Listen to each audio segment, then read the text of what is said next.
Okay, assalamu alaikum warahmatullahi wabarakatuh. Kale, musooke muwere katini kanange male okufuna ku kyokunywa. Just a minute. Yes.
Okay.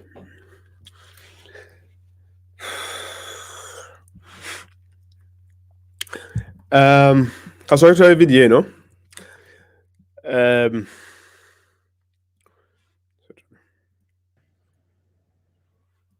In Senegal. The chairman of this foundation is Amama Mbabazi. The vice chairman will be Mr. Jean-Yves Olivier, who will also be in charge of international relations.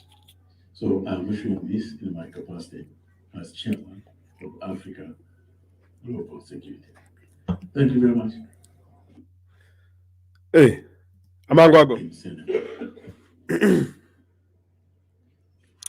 The chairman of this foundation is Amama Mbabazi. The vice chairman will be Mr. Jean-Yves Olivier, who will also be in charge of international relations. So I'm issuing this in my capacity as chairman of Africa Global Security. Okay. Saagala bamalira budde bungi. Abasinga ku mmwe muwuliddeko Mbabazi ng'ali ku kye bayita ekibiina kye baguddewo ekipya kye bayita Africa Global Security. Now, I do understand that most people will not follow this up, but internationally, international relations, geopolitically, this was a big development. When I be ekintu ekyo, of course, the first thing I do as a researcher is to Google. Netunyonya, what is Africa Global Security Foundation? Africa Global Security Foundation. Kati nawe oba oyagala osobola okiteeka mu Google and Google Africa Global Security Foundation. The results you will come up with ejja kubeera ya, of course, Mbabazi n'amawulire amatonotono. But there is no website for this particular thing. So when I Googled, nothing came up. But of course, Mbabazi came up. Then I was like, okay, interesting. Now, in the articles zenkozeko what I've researched, this is what happened. Mujjukira trip Museveni gye yagendako Congo Brazzaville ew'omukulembeze amanyikiddwa nga Denis Sassou Nguesso.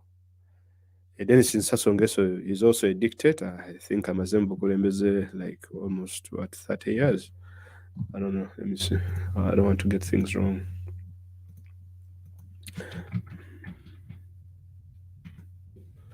Yes, Denis Sassou Nguesso. Okay. Abadde mu bukulembeze okuva 1979. Oyo guy. Kwegamba abaddewo even before Museveni, Sassou Nguesso. Now, why this is important? Kino kiri important because Sassou Nguesso atuula ne Museveni. Bamala okutuula beegattibwako omukulembeze omulala amanyikiddwa nga Faure Eyadema, mutabani eyali nakyemalira wa Togo, Jinsimbe Eyadema. Mu meeting eno gye babaddemu mwabaddemu ne pulezidenti wa Congo Kinshasa amanyikiddwa nga Felix Tshisekedi. In that Uganda tuli Congo kati, as you all know. Omukago guno gwe bakoze, ekibiina kye bakoze kigenda kubeeramu n'ensi nga Mali, kigenda kubeeramu Mauritania, president wa Mauritania teyazze, then baagala ne Senegal naye egenda kubeeramu. Ensisinkano eno bakkiriziganyiza ekibiina bagenda kiteeka headquarter bagenda ziteeka Senegal mu kibuga ekikulu Dakar. Nga Mbabazi Amama gwe twalaba mu bifaananyi ebyo baleetere wano Twitter.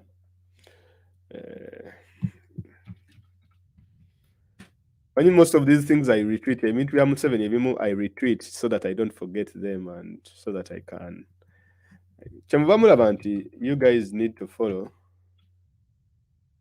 Kiba kirungi n'omufollowinga ku Museveni oyo what he's doing. Because most of these things biyinza obbayitako. Anyway, temubyetaaga obanga tobyetaaga. But bibeera very important. Ne mubiraba. Okay. Now let us share this. So, meeting eyo yalimu omukulu Sassou Nguesso nga mugimanyi kati ne bacreating ekibiina. Bacreating ekibiina kye bayita African Global Security Foundation. Ekibiina kino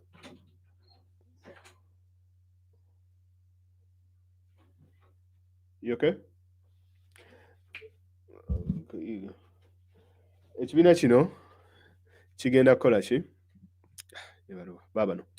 Ekibiina kino mbu kigenda kutakolinga ensonga eza terrorism mu Africa. Zigenda kukola counter terrorism mu sub-Saharan Africa.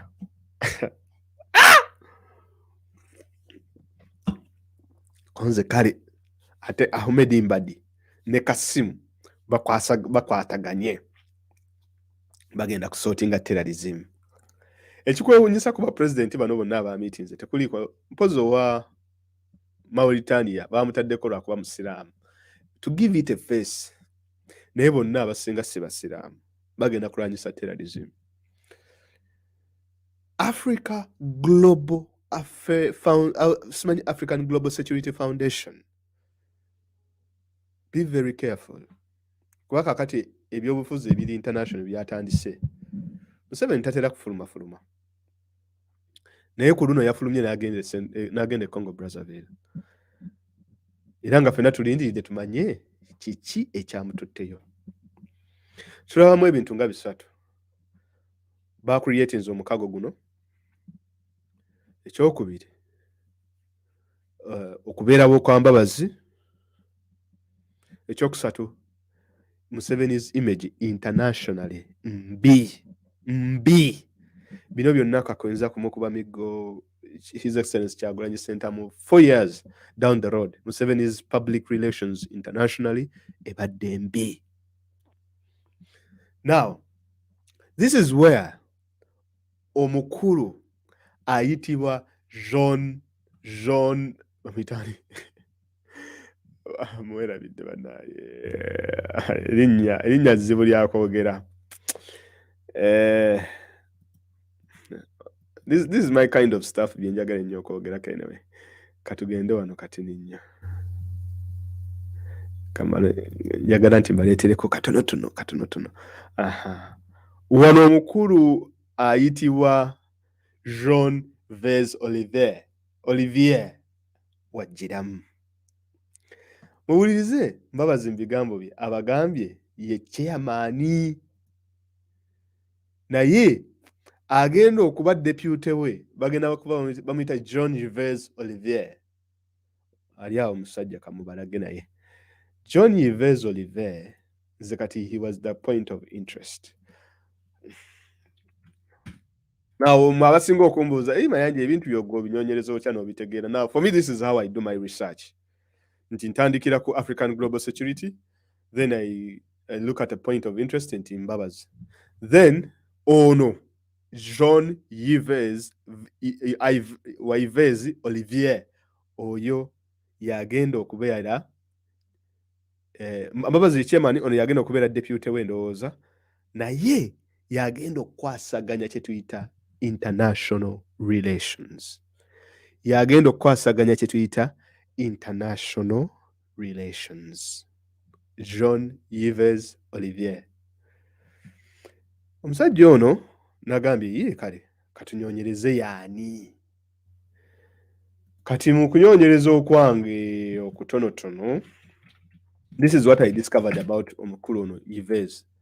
Omukulu ono ali close nnyo kyaliwe baliwe bati n'omukulu amanyikiddwa nga Denis Sassou Nguesso, President Museveni gwe yagenza okusinkana ewe Congo Brazzaville, like bali close, right?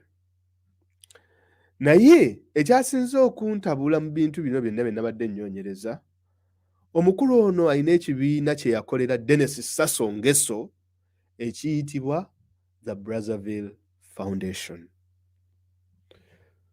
Ekibiina kino ekiyitibwa the Brazzaville Foundation bino bisesa kubanga dots zino ate zo za connectinze mangu nnyo. Anti nabadde bakubisomesa obadde naye just mbadde wano nga akambiseemu, so links ezisinga nabadde nzikoze eki nzigaddewo. Kakati Brazzaville Foundation ngena gibalaga. Ono mukulu yagikulira alina ekibiina bakiyita the Brazzaville Foundation. Ye founding member, kyobola bane wano waliwo founding chairman. Ekibiina kikino Brazzaville Foundation. Wogenda ku Brazzaville Foundation yeno okatulabe abalimu kubakikulira bebaani. Baabo Martin Charles Perry, okay, aneda sibeba. Advisory board Joyce Banda, ono yali former president wawo, Cecilia Ateyasi, Amara S.A. Jean-Louis Bruguet, ono oba yali mu musango gwe Rwanda. Baabo naye yali interesting wuyo. Who knows that guy? Oyo mumanyi? Ono omusajja atuula ku advisory board eya Brazzaville Foundation. Now, this does not come as a surprise because it was covered by the Independent.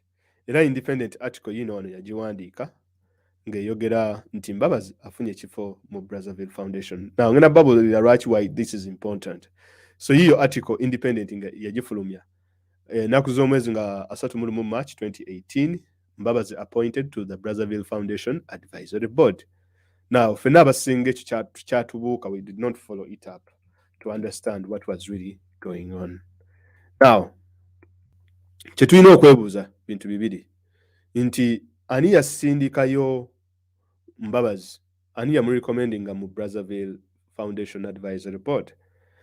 But we also know Mbabazi naye yalina connections ze. There is a possibility nti Mbabazi naye kennyini ya, Jean Yves Olivier yamutuukirira, because this was literally almost after the election, right? Now, amawulire gagamba nti Museveni ye yasindiseeyo Mbabazi n'amurecommendinga, but by seeing nti Mbabazi already abadde ku advisory board eya Brazzaville Foundation, kino kiraga nti Mbabazi abadde alina connection ne Sassou Nguesso, Mbabazi abadde alina connection ne Yves Olivier. Now, what does this mean? To understand all this, tulina okulaba Brazzaville Foundation mirimu ki gyekola, and to do that tulina okunyonyerezaako just ku website yaabwe n'otunulamuko ne tulaba what is Brazzaville Foundation kyekola, and I'm going to come to the Kinyusi and then we can see. Okay, so as you can see, Mbabazi is one of the people ku Brazzaville Foundation. Now bakola bibyo environmental conservation, conflict resolution, falsified substandard medicines, but ku Twitter yaabwe bye bino bye bawandiise. Simanyi oba mu following, but ndaye mulaba video. This is what they wrote on their Twitter. Where is it? I retweeted this because I didn't want to miss it. Now, fighting against terrorism in Africa. The heads of state of Congo, Mauritania, Uganda, and Togo discussed the creation of African Global Security Foundation from 11th to 14th February in the presence of Jean Olivier, the founding chairman of Brazzaville Foundation, and Amama Mbabazi. Babo, Olivier yono omuyayo ono ye Mbabazi wammwe. Okay. Now, nga bwe nabagambye, majority of these people abaagala okulwanyisa terrorism bonna si basiraamu, okuleka wa president wa Mauritania. Kyova olaba wa Mauritania n'okujja teyazze kuba yategedde. Yakitegedde. Bonna abazze okweyunga mu kulwanyisa terrorism tekuli musiraamu. Kitegeeza terrorism is a scapegoat. Kati why Africa Global Security Foundation?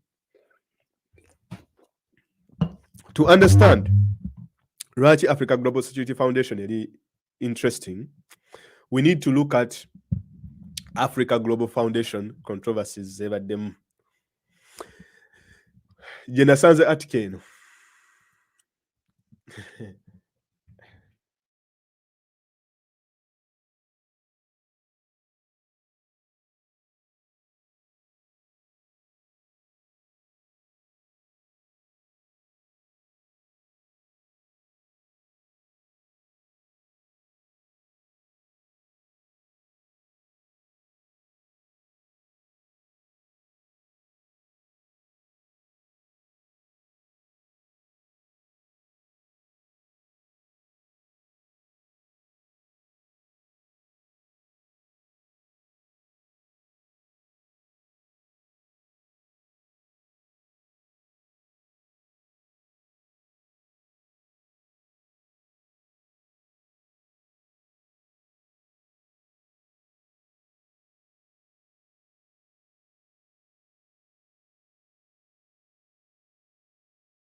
Barnes James studio, but it's okay. Anyway, so what I was saying is that to understand the role of the African global security, we need to look at this particular story. Yeah, Gondi. In a story, we need to look at this story. Story, bajita Gundi bajita Finance Uncovered. Meet the Brazzaville Foundation, a royal-backed UK charity accused of laundering the reputation of an oil-rich African autocrat. The reason as to why we are connecting dots here is inti omukuru Yves Olivier Jean ali ku kachi ali vice chairman oba agenda okukulira international relations ez'ekitongole Mbabazi kyagenda okukulira. Museveni kye yagenza okucreatinga central Congo Brazzaville. Ekitongole ekyo omukulu ono alina ekitongole ekirala kiyitibwa Brazzaville Foundation. Brazzaville Foundation omulimu gwayo kulondaringa oba ku sanitizinga ebifaananyi ebyabannakyemalira nga bwe tulaba mweno article eya Finance Uncovered. Finance Uncovered investigation today reveals details about royal-backed UK charity accused of bolstering the regime that runs one of Africa's most authoritarian and kleptocratic countries. The findings center on the City of London registered Brazzaville Foundation, fronted by the Queen's controversial cousin, Prince Michael of Kent, as its patron. Now, this creates another connection between Museveni and the royal family and chovala ndabagamba entanglement eni ey'Abungereza. Most people do not understand it. Now this all goes back to UK because ono guy Yves Olivier alina connections within the United Kingdom as well as the royal family, because one of the members of the royal family amanyikiddwa nga Prince Michael of Kent ye patron w'ekibiina kye ekimanyikiddwa nga Brazzaville Foundation, established in 2014 to tackle climate blah blah blah blah. Climate awareness and fake medicines in Africa. But some Congolese experts and opposition activists exiled in Europe have viewed the charity with suspicion, believing some of its activities to be reputation laundering vehicles for their country's authoritarian president, Denis Sassou Nguesso.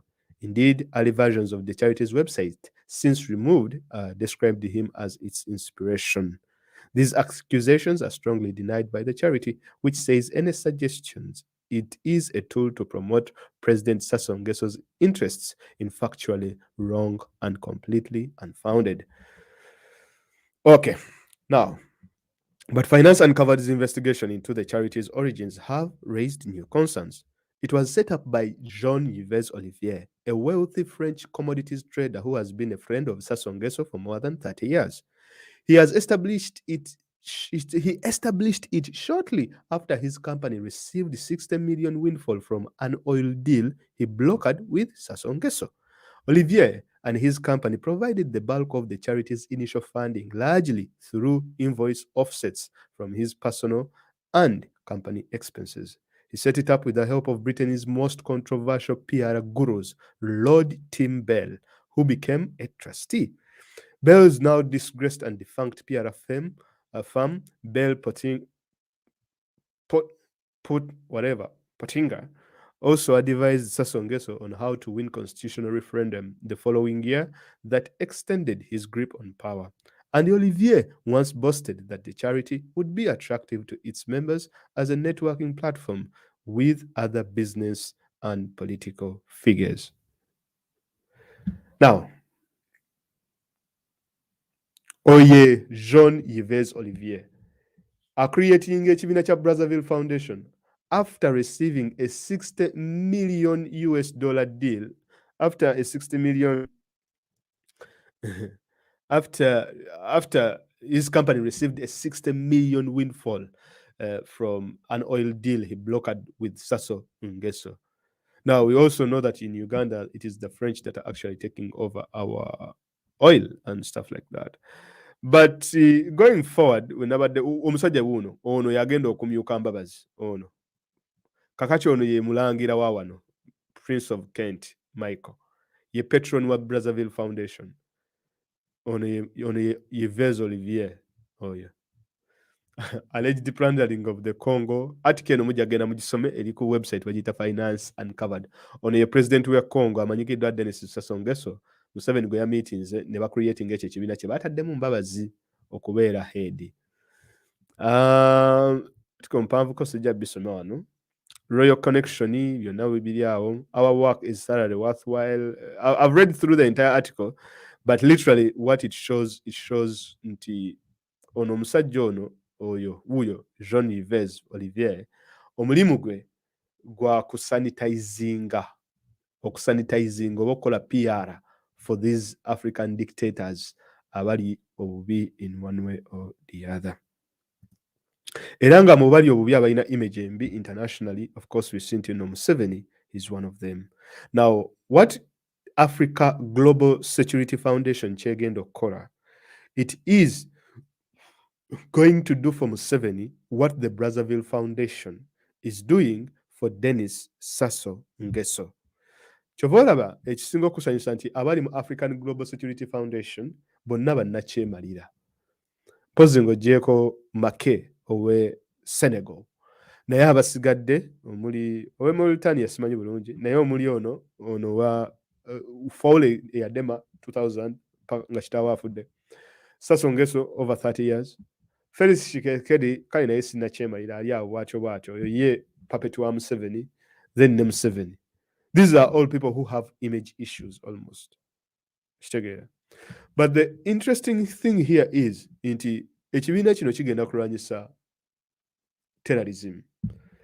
Awo ngambira bw'oba oli musiraamu jjajja weesibe essatu, kubanga teri terrorism gwe bagenda kulwanyisa nga teri musiraamu gwe batakutte.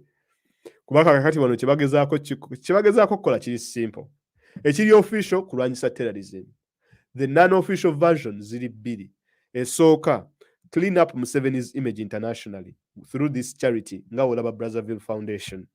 Ekyokubiri kya kukola kulwana kulaba nti no coups. How do we support each other in case of a coup? Because zino zonna ensi z'olaba eziri mu Brazzaville, eziri mu African Global Foundation, zonna ziri coup prone. Gwe tunuulira Congo juzi yakasurvivingako. Sassou Nguesso amaze mu bukulembeze almost emyaka 4. Right? Faule yadema, he's under a lot of pressure. Kitaawe ye yatta first president Sylvanus Olympio n'atwala obukulembeze n'afa mu 2000 ali. Then ono mutabani we Faule yadema n'abuyolawo. Oyo naye anything can happen. Macky Sall, Sally Make owa Senegal, you know, a bit of semblance of democracy, but necessarily yazze. Mauritania, I'm not so sure. So what is the role of Amama Mbabazi in all this? Now, what we see here is Museveni is trying so much to clean up his international image. And I think the lobbyists, Baba Dako's some Washington, as well as the one in Bungereza, they are not doing a good job as he expected. Kakati kyebakoze kwe creatinga kino ekibiina bayiseemu terrorism. Then terrorism akwajje baveeyo bo befuule nti nno be balwanyisa terrorism all over the place. Number one. Number two, kyetwebuuza, Museveni aleka atya ensi zino ezimulinaanye ate naddukira ewa Sassou Nguesso okuggulawo African Foundation. Lwaki Museveni idea eno teyagitandikidde wano mu East African Community? Kitegeeza nti wano mu East African Community temuli muntu yabadde alina Museveni kye yeetaaga. Museveni kye yeetaaga kye kitongole ekimulabisa okuba nti nno nga ye akulira ne yeeteekako kagamba. Era ekintu kino kigenda backfiring. The reason as to why kigenda backfiring, it is because into African Union yegenda gamba, kati what is the role of the African Union? Because such organizations, they undermine African Union. Such foundations, they undermine the East African community. Kyobola Mbabazi avaayo n'alangirira nti nze mukulembeze waakyo, nze chairman. Kwegamba Mbabazi bamugaye genda weerangirire nti gwe chairman. Bw'oteerangirira ekintu kigenda kukwata. Era buli omu abadde ali awo ne yeebuunya nti African Global Foundation yeeruwa. Ffe abanyonyereza ne tugugolinga mangu nga ne tulira kye tugirabako. Mbabazi abuze ebbanga yonna naye avuddeyo awoza nze kati nze akulira African Global Security Foundation. Oba Mbabazi balina kye bamuteekerateekera. Mmwe, I don't know. Kyekyo, I don't know. I don't know. Nze ebyobufuzi byange mbulaba bulala. I see it very different. Museveni has always sold himself on security. Ekifo kino lwaki akiteekamu Mbabazi?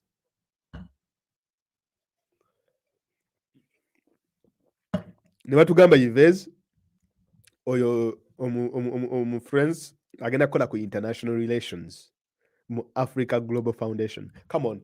Jean-Yves Olivier, don't you have enough to do in the Brazzaville Foundation?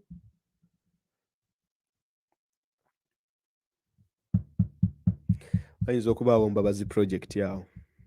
Very careful. Now, for me, this is just I'm just thinking out loud.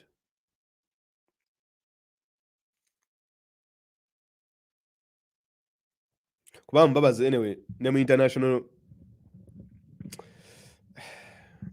Yeah, Kale, yali ayambako nnyo Museveni internationally. Like, he was really good at it. At kutambula wano internationally. Internationally, Mbabazi was good. Like even the Chinese, Bichi, Mbabazi adde na deri. He's good at that. So there is a very big decline from Museveni internationally. Like what Bobby Wine has done, Kakwenza, blah, blah, blah, blah. Kati wano kibaita kwe kujayo n'agomboto. Kuba Mbabazi yategeera international relations as well as diplomacy. Now you also have this Yves Olivier guy, because in Baden Somako profile here, like there is so much stuff he did. He has blocked so many deals, Nelson Mandela, so many people. Atenga Linyo Bungereza ne France. He has so many connections there. Mu bya business na biki. So careful. Told you. Because this might be an idea to elevate Mbabazi, okumuwa position, kwayinza okuyimirira, creating a cobweb network, then temwewunya 2026.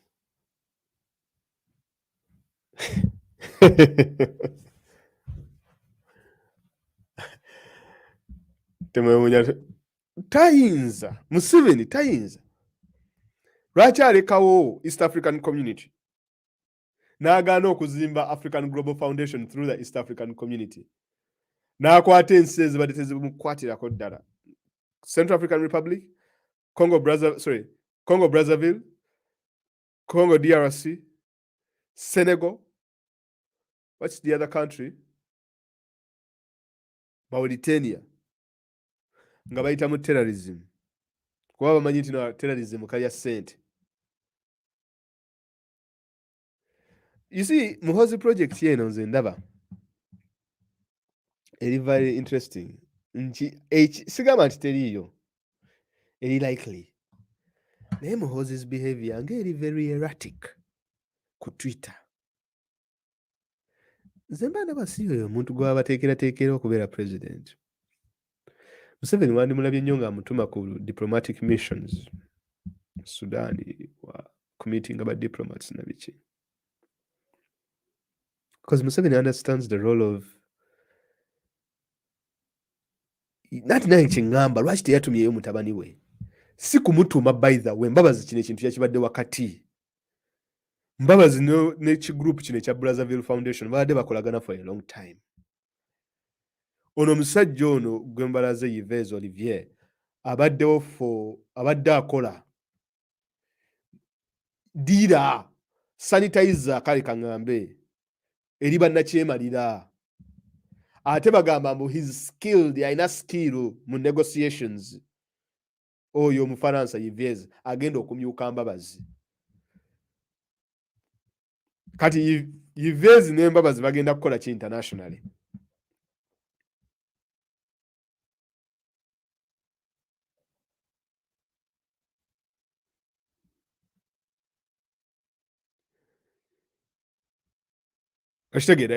So the reason as why I'm bringing up this is that for me that was my findings were very fascinating because this is a high profile because Museveni tayinza kutandika kintu bwekityo. And remember coups ezibadde zihappening Museveni abadde nga yeeyogeza ku buli coup yasooka kuya Dumbuya n'amugamba ndeka ezaddakaawo zonna teyayogera talina kyabadde ayogera because yakitegeera mbu naye kennyini coup eyinza okujja ewuwe. If you preempt a coup, what do you do? Ono Yves n'amugamba creating a foundation obeerenga ankamani wa security mu Africa. Kyova olaba nti nno kati ajja kutandika okusindika amagye e Congo Brazzaville. Mujja muwira nga asindise n'amagye Senegal. Amisom bagenda jiggalawo Somalia agenda gateekawa. So many moving pieces here is genda maaso. But keep an eye on African Global Foundation. Abalina sente mugende mukule domain yaabwe nga tebannagigula. Kuba domain baleka bagenda gigula ba creating echi website nga mulaba echa Brazzaville Foundation. Akatebe kadde kansudde. Nga mulaba echa Brazzaville Foundation. So if you can buy that domain, you can buy it. Nembalemesa, lay them or something. But for me, that's what I think it's interesting. Ngenda following their developments, what they are doing. Naye Mbabazi okuvaayo n'akola press conference okubuulira abantu nga bwe yafunye ekifo ekyabwa chairman.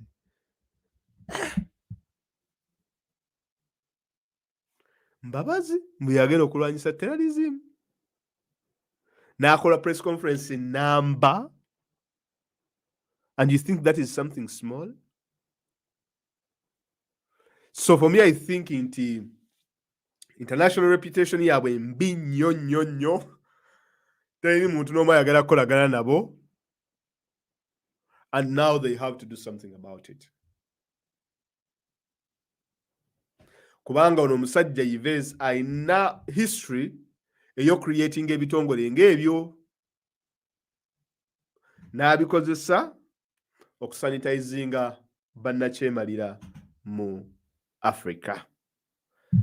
Kale okuleka nga mulina kye mumbuuza naye nze giga amawulire ge mbadde njagala obbawa teri kirala. Okuleka nga olina kyoyagala okubuuza ina eddakiika 5 oba 10 kale. Ng'oba olina kyoyagala okwongerako nammwe abamu ku mmwe ababadde bakifollowinze oyinza okuba essimu n'ojja ne tulaba.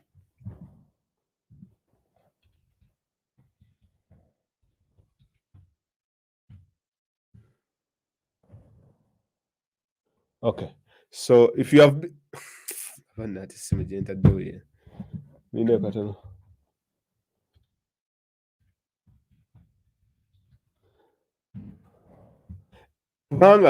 I'm really I'm interested to know nti Mbabazi avaayo atya okulangirira era lwaki bagenze eyo Central African Republic wa owulira ebyo byonna olina obyebuuza mu byobufuzi.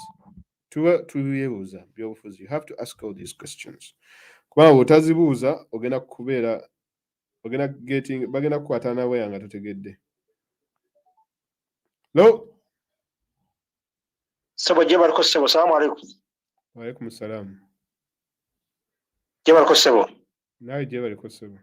Taata wange mbadde nkusaba otubriefing ku katono ku nsonga eno eri mu parliament eya Medi Gundi Nsereko. Najoogerako ku Sunday naye olabe video yange. Oba Sunday Okay. Nako nga 3 emabega ndowooza yeera.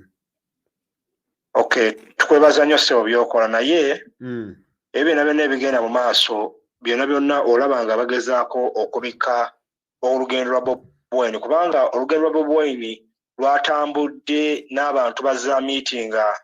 It is a great achievement. Kati olaba nga bagezaako nnyo okulabika nga bagezaako okumubika, kubanga buli ebibawo byonna nga bannayuganda nga bwebamanyi bo batambula ne weeve ebeeriwo okuggyako abo abatono ennyo abatambulira ku puroguramu ng'ezammwe okulaga nga bamugezaako tulaga nti tetuva ku mulamwa tusigane nga tuli strong, so on and so forth. Kyekyo webale nnyo. Ate nammwe ababadde ewoolanya kasukaali mwongereemu. Ebintu bikola temuli awo. Ebintu bikola. Diaspora ekola, social media ekola, buli kimu kiri steady. Omusajja mumusindise kugenda nti teri n'omu ayagala mukolera kitongole oba kumuhayaringa. Kati yasazeewo kayeekolera ebitongole bye abiteekemu bambabazi be. Abiteeke ddaka eserego yagenda n'okusasula ssente. Ebintu bikola. Kiwira. Ebintu bikola. Naye mwe muli awo muwoza ate kino tekikola. Hello? Alamukulu Fazil. Kwaji nyabo. Webale kuweereza. Kale nyabo naye webale kuweereza. Kale Sebo kati nze nkubye nyinza okuba siri ku mulamwa naye nkubye kugamba this very evening Mao ayina engeri gy'ayingidde Twitter n'atuyingira bulungi nnyo ng'abala member ba opposition aba NUP abaali bagenzeeko ebweru okubajjanjaba. Naye njagala okukozesa omukisa guno okwadressinga bannayuganda bannaffe. Demonstration yaluma abasajja. Bannange tebabalimba nti bino ebintu tebikola.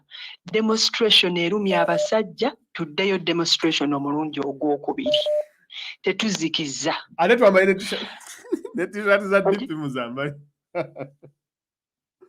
Omusajja ayombera demonstration ekintu olaba engeri gye bakipalapalanyizza bakijje ku mulamwa gwa health sector kati bakitadde ku gwa tribalism kati bakireese ku Kyagulanyi. Bannange bannaffe abali e Seattle abali tetulina nagenda Seattle kuba agambye mbu lwaki tugenda e Seattle tuli ku address nkyamu, but the truth is bw'otwala ebbaluwa ku post office, you can use any post office for as long as the letter is delivered. Seattle webanga teyina makulu. Lwaki akabira Seattle? Lwaki ayongera Seattle? Webanga teyabalumye nga teyina makulu. Teyandiyombedde Seattle. Abantu mwenna abali ku Twitter, mu kifo ky'okutunkira ku Mao ku Twitter, tuddeyo ku kkubo. Tuddeyo tu demonstrating. Ffe tetuyingizaamu tribalism. Tusigale ku mulamwa gumu, twetaaga amalwaliro amalungi. Abantu baawulidde. Sukaali twataddemu ekijiiko kimu, twongeremu ebijiiko ebirala. Ebyo bye batugamba nti bagenda kusasula. Tebasobola kusasula kubanga eddwaliro lyabwe bali bubi. Amalwaliro gaabwe nago gali bubi. Era ebyo batugamba mbu batugobye eggulu, atugambye mbu tugenda kulaba tornado senga tudde eggulu aba NUP. Kati nga bwe batutegekedde tornado ng'abakulembeze bagobe mu Buganda kale tulabe. Bwe tubagoba mu Buganda tuba tulese tribalism, tuddeyo ku mulamwa, twagala malwaliro. Twagala health sector ennamu. Sente ezagenze ku muntu omu zisobola okukolera abantu abangi. Sukaali bamuwulidde tetuggwamu maanyi. Naye abantu ababaka abo tebalina magezi. Kale naye mmanyi ababaka balina amagezi abo. Nze siyinza kituuka kubakyolinga abantu. Abasinga aba independent oba otunudde ababaka bonna aba independent be bali mu kukola kasasiro mu gundi mu parliament. Simanyi ojala. Ani abakubamu omuliro ogwo? Olowooza Saamongi yakivuga? Anti Amongi yali wa FDC. Let's be wise. Amongi ne Tayebwa, they are FDCs before. Bamanye ekyokukola and how to do. Bakolera mukama waabwe Museveni ne bajja mu baana bakaba independent. Independent Museveni yagiteeka mu ssente. Ffe ne tubawanga balowooza ba opposition. Kati tukirabyeko Ojara, Nsereko, bonna ebintu bye bakola bonna abasupportinze biiru bonna ba independent. Kati tulabye tukule independent tugyesonyiwe naye Sukaali tumwongeze demonstration zino zibaluma. Tetulina kubeera ku post office ya Seattle. Omusajja oyo olanya twasooka mugoba London ojjukira. Demonstration eyasooka ba Patricia gye baakola bwe basooka omuleeta wano mu biseera bya COVID n'addukawo. Olaba abaana bagoba biri ekyambadde. Ne yajja kuddukayo nga bwe twakola ani oyo omusajja ow'emukono. Linnya lye ndyerabidde Kibuule. Obulumi Mbawu bw'alaze ku Twitter bulaga nti Sukaali akola. Bakama baffe aba diaspora tuba twekolemu omulimu tuddeyo.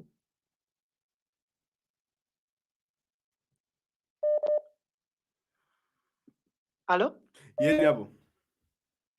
Ya mukulu Faziru ojjukira president wa Russia bwe yagamba nti abakulembeze ba Africa tebadevelopinga Africa sente ze bazitereka mu Europe ne bajja ne bafuula ensi zaabwe cemetery.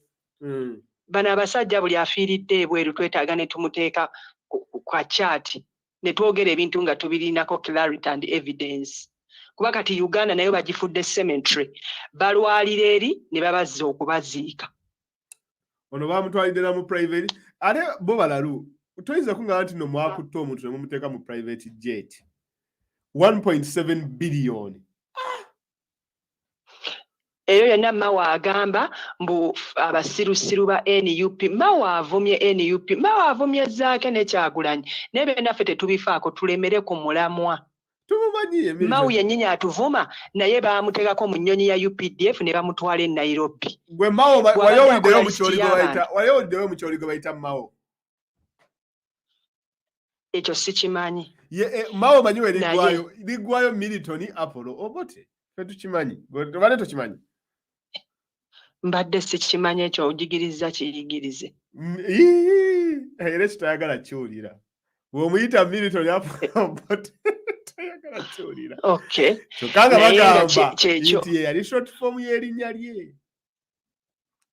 I don't know. Mpuliriza. Kakati munnaye genda maaso sagala ku interrupting. Nedda mbadde ngamba tika n'abalala kabakube essimu otusomeseze wamu nga we are all listening.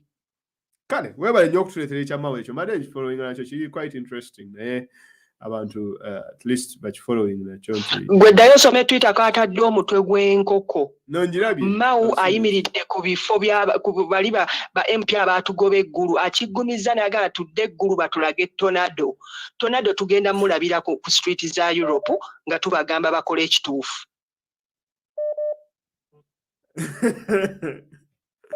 Mutudde eggulu naye banaabo nabo bajja kutulemesa ensi batuleke ffe. Anti mukyala we yali akola mu State House. Byebyo. Milton Apollo obote kyatukola. Hello? Yep. Hello? Yeah.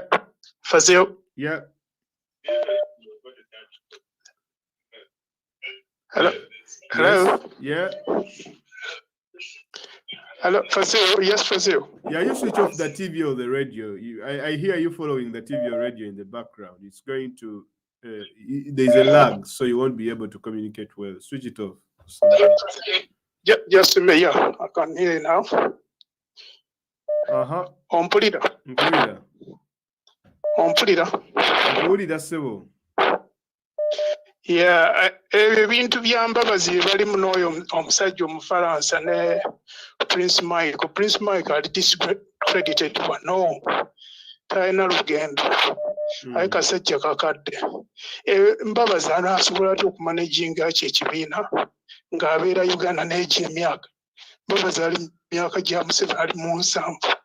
Abo tebatiisa bajja kugendayo abazungu babatomeze bababbe. Ekyo nga kiwedde kuba ekyo ekisajja kijja basetinga mu sikando kyo kibalye ekyo nga kifu ekyo tewali tetulinamu kyetuva tutya namu eyo Mbabazi bakaddiye kyebyo byange.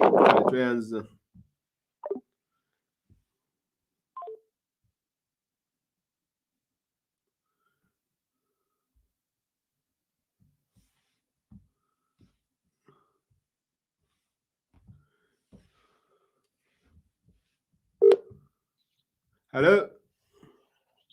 Sebo. Wanji? Webale kumwereza. Kale sebo. Badde nteesa ompulira sebo. Sebo.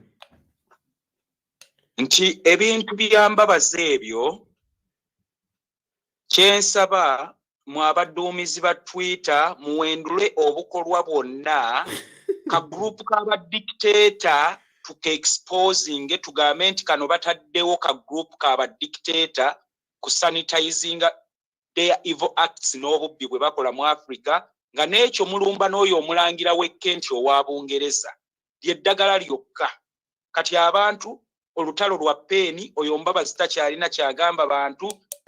He can no longer attract any audience even in Kampala. So kati Mbabazi talina kyatugamba. Kati nga ngenzeko ku bintu ebirala ebiriwo bino byonna ebibadde mu parliamenti byaki zi diversion ze batutaddeko ezazzaake biki ebyo byonna tubyetegereze tetuva ku kyattocha tukontinuwinge abantu bonna nga tutwitinga tu exposinga tocha zonna ezigenda mu maaso bazino zonna diversion ze bagezaako okusirisa ebiriwo nga kino n'ekirala obubaka bwenjagala okuyisaawo nzize lunye nga nkigamba nti FDC kibiina kya NRM mukulu Faziru njagala weetegereze buli muntu awagira FDC awagira NRM example Frank Gashomba akolerani Sisimu ka Uganda ompulira agamba buli kaseera sisimu ka Uganda awagira Dr. Besigye naye nga tumanyi omulamwa gwaliko gwa Museveni. Yeah.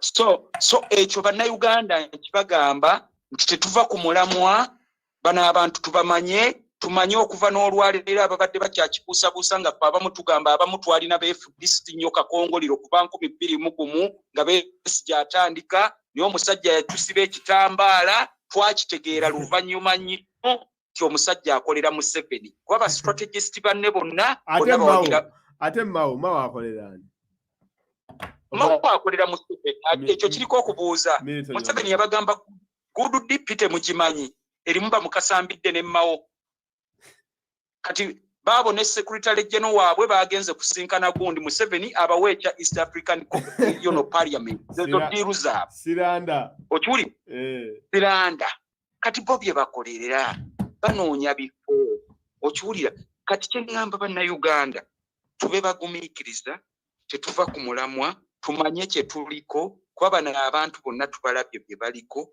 tebagenda tubuzaabuza kyogamba Milton Apollo Obote aka Mao akolerera Museveni ekyo kiri obvious n'omwana omuto akiraba kuba Mao tavangayokko n'alwanyisa injustice ezigenda mu maaso okuva lwe yava ku kifo ky'obwemupi n'uyo agenze ku bwa chairman bw'eggulu ne yeefuula gavana w'eggulu ojjukira Kasirye Eggwanga we yali gavana w'e Mubende nga ye Mao ye gavana w'eggulu mubijjukira ebiseera ebyo uyo agenze mbw ateesa ne Konyi tubuuza Konyi ali ludda wa ssaawa Konyi ye Museveni ateesa nani uyo avudde mu mwanjisebo Obote yali ateesa uyo avudde mu kuteesa ne Konyi mbu bali eyo mu South Sudan uyo tumulaba bamutadde ku helicopter bamutwala Nairobi mujjanjaba ku sente zange naye bamujjanjabirako Nairobi bamujja ggulu ne bamutwala Nairobi nga ARV ziganye okukola mukama ansonyiwe owuli nga dozi ya ARV tekyakola kati ye Mao tumanyi gwakolera kuba twagala omubuuza Mao talina mulimu yavadda mu parliament campaign zino zonna ez'obwa president zabadde akuba ani amufandinga atulage ebitabo twagala kulaba okiwulira so kati abantu abo tebatujja ku mulamwa ate kati Mao kye yatandise ekintu ekiri tribal nti biki NUP tugamba Mao lwaki tabeera ggulu lwaki abeera ntinda lwaki tava mu Uganda lwaki atulindira eggulu atulagira awo entinda w'abeera ntinda mu Doctors Village lwaki tava ey'entinda bano bonna beemupi b'eggulu abaleeta ebibooziboozi NUP tejja kusala mwakyoli lwaki ka parliament tebakazze ewaabwe eggulu lwaki babeera mu Kampala bwabanga they are trading a tribal talk we are the masters of that on Facebook we can also trade it back kati ekyo kitubagamba Mao ba trading their tribal remarks mpola Museveni ye champion waazo kwa ye boss waabwe Museveni avuga kintu kya tribal ne tusobola okipa diza ochuli kati n'omukulu omulala gwenjagala okusamoninga tumuwoninge mukulu Nsereko tumanye emizannyo gye gyonna egiriddate abatembeyi babagobye mu Kampala bamasheke babasse mu kibuga Kampala yenanga bw'omulaba ebizibu ebimulimu Nsereko n'obwansereko bwe nga yeeyita elite ate kino mukulu Faziru nga naawe nkutwalira mu ba elite sebo babayita ba elite we beeyita mukulu Faziru gwe beeyita nange ndi ate nze kyemmanyi nti buli muntu amanyi okusoma nga wayitako mu ssomero n'oyiga okusoma nga you can articulate issues you are an elite ne kati bano abasajja bessaako akakomera ba Andrew Mwenda abo bansereko ne basiba obutaayitaayi ne bagamba twasomako ku university nasoma law nasoma mascom nina masters mu gundi tubuuze ezo zi masters ziyambye ekyo omuntu wa Uganda okujjako okukozesa economic jargons okulimba bannayuganda kati luno olutalo ndusindika wano nga ngamba tulwanyise akakundi tugenda kusaawo olutalo olw'abantu abo bonna ba Amama Mbabazi ba Andrew Mwenda ba Nsereko abo bonna ab'obutayi abeeyita nti bo be bamanyi ne batuuka okugamba zaako empisa ze zaakoze zityobola image ya parliament tugamba ki parliament kyekyo ekye Uganda kyekisa togikwata Wanjise Wunzika sebo yes nkuulira nti mbadde nga bawunzika kati kampunzike nga ngamba nawuliddeyo ba member of parliament naddala oyo Mapendusi gwe twawa ekifo mu Nuupu ne tumuwa ku shadow cabinet ya Mathias Mpuuga nga local government naye nga alya mu lulime n'oluzise kwa tumumanyi wa independent naye nga FDC which tukikomereza nti FDC kibiina kya Museveni era ebyo katwabirabye bo beefuula parliament zaake waddamu nnyo bubi speaker oyo n'ekitiibwa kya parliament naye tugamba speaker ye yagamba kizaake he attacked zaake ku bulwadde bwe mu nsi ezaakula ogwo guba musango era tubuuza ekitiibwa kya parliament kyekyo eyo parliament ya Uganda nayo parliament can you compare it to other parliaments like the Congress the House of Commons mu Bungereza kati ekyo ki parliament kya Museveni tukimugamba tekirina makulu paka nga Museveni avudde mu buyinza kuba kye rubber stamp kiriwo okuyisa bintu buli Museveni byayagala abantu babatta abaana bali mu makomera ensinjavu Museveni asibye abaana b'abantu emyaka 2 tebasoma kati mbwe ekyo nakyo ki parliament Anita Amongi ayagala ekitiibwa kya parliament namunagani wacha nani kati bawoninga ekyo ki parliament tekiri mu makulu webale nyose kale se webale tesa asembayo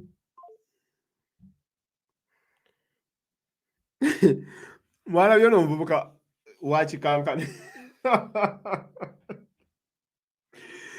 gayo gayi wa munyagwa wakikankane gwe balaze n'obubiri bana gayi nagayo no guy ngasese like literally the guy was funny yeah. Hello Sebo. Hello yes hello nkulamusiza nnyo mukulu Fazil nange nyabo Sebo akati nze bampita Rachel. Hello yes nyabo tukuwira Rachel Sebo wabali emirimu egy'okutuweereza bakama baffe okutuwulira ensonga zonna naye kati ensonga eyange esooka abantu abo bagala tujja ku nsonga ya Tocha tugiveeko kuba bakutte ku liisa eddene erya Zaake tudde ku Zaake mbadde nsaba tetuva ku Tocha tusaasaanye Tocha tugiremereko mpozi n'ono Kagege omwami Zaake ono Muhammad Nsereko oyo naye tumwogereko kubanga abo balina abavubuka be bakyusakyusa Tocha ne Zaake ne gundi n'Ensereko abo tubalemereko ekirala kye mbadde nsaba busatu omuvubuka yabadde mu kkooti n'agamba gundi ebintu omulamuzi Guti omuvubuka oyo mbadde nsaba tumwogereko nnyo twogere ebyafaayo bye biki byakola okusobola okubeera tumuwanika tumutaase okumutochalingira mu kkomera eyo mu kasirise kuba kati bwe twamwogere kumanya tumutadde ku gundi waggulu nga buli muntu amwogerako bajja munyigira eyo kati tutegedde nga n'abantu tebamumanyi yaani mukama wange ezo ensonga zange zimbadde nsaba wange Sebo tweyanza Sebo omuvubuka oyo simanyi mannya naye nsaba omuvubuka oyo tumuwanike tumutaasa okunyigirizibwa mu nda eyo nga tamanyikiddwa amina kale balimbalire ddala Sebo kale nyama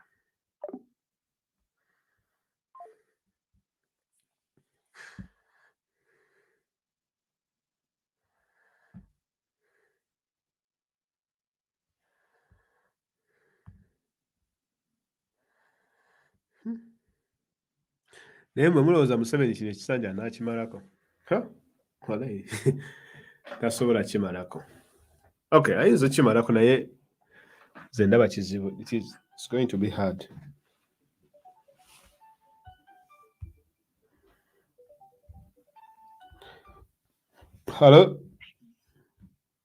hello Jebaleko mukulu Fazil naye jebale Sebo webalituweereza ggwanga webale kuwuliriza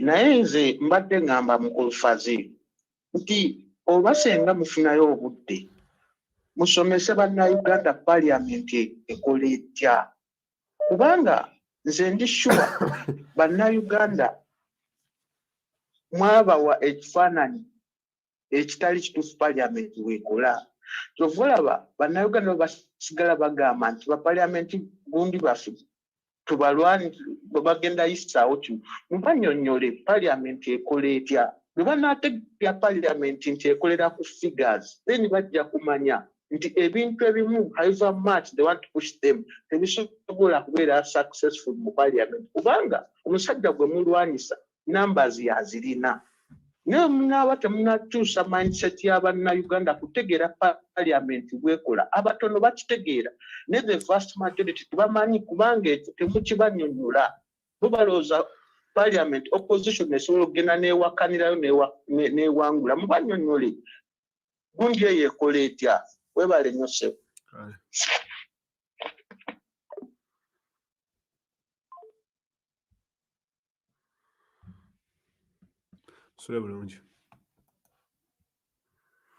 Kale guys, bagamba nti nno nsiibula bubi banaye kale byebyo musule bulungi and tusinkane some other day. Naye nze kyemmanyi by'obufuzi byaffe buli w'omanya steps z'omulabe wo z'akola steps n'oba ng'oli in the know you can easily oba osobola okubala ebintu bingi. You get it? For me, that's my philosophy on how to approach most of these politics. Something happens here, I always ask why. Like, just... Hello. Hello. Assalamualaikum, Mr. President. Walaikum salam, nyabo. Nawe bali kuwuliriza. Kati nze mbadde njagala kubira by'obadde otusomesako about Amama Mbabazi.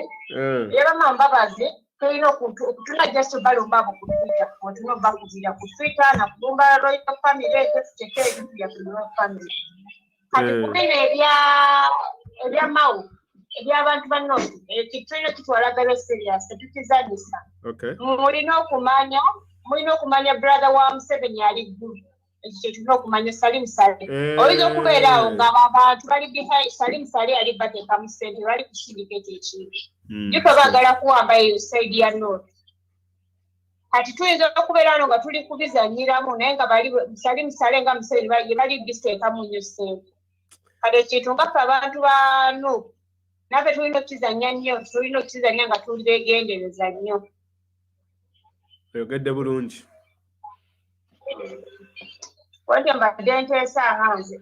Kale tweyanziza nnyo. Kale. Salim Saleh ali ggulu ekyo temukyerabira. Kale guys, have a good night. Bye.